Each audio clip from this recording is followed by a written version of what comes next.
You hear a lot about Glass-Steagall, Dodd-Frank, and the outsized impact of Wall Street on presidential elections.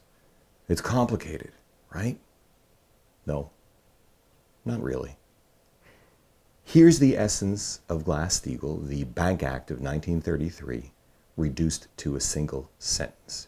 You, banks, you can't play with other people's money, only your own, and even then, not so much.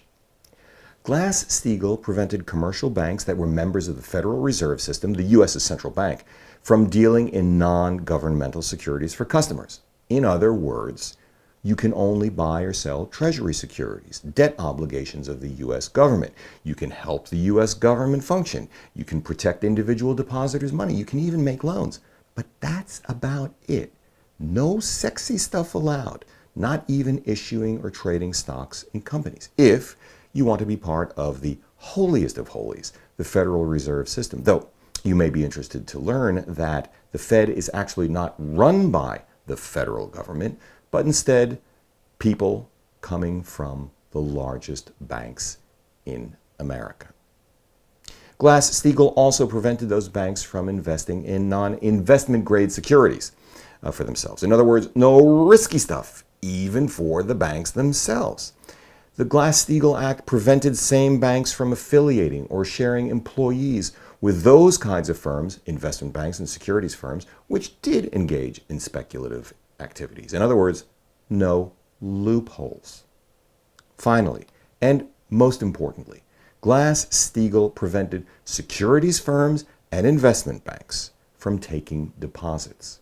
In other words, the speculative firms, with their own capital and their own appetite for risk, couldn't place enormously larger bets using other people's money. This single most powerful provision of Glass-Steagall is absent from Dodd-Frank, missing, gone, deleted, nowhere to be found. And that, along with exemptions and weasel words, makes Dodd-Frank pretty well useless. Pretty much a whole bunch of blah blah. Why?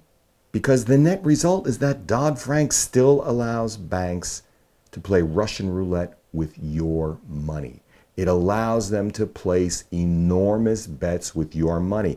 And that's interesting for a number of reasons, including the fact that they make money for themselves, whether or not they make money for any of us. That's what derivatives, deregulations, off-balance sheet items can do for you. It is an extraordinarily, breathtakingly rigged game. It is no capitalism that I understand or grew up with.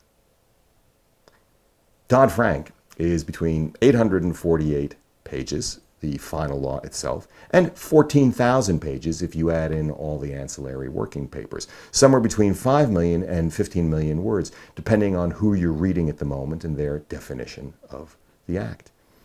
And it contains just north of 65,000 restrictions, though, of course, the most important ones aren't there.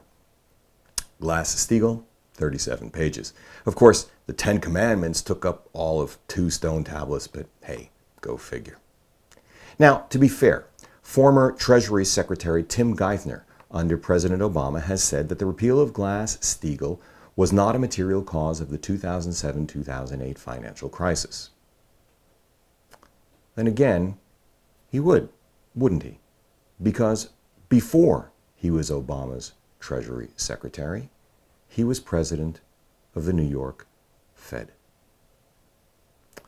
I'm Hugh Brownstone. I am a Bernie Sanders Delegate nominee in the 6th Congressional District of Pennsylvania.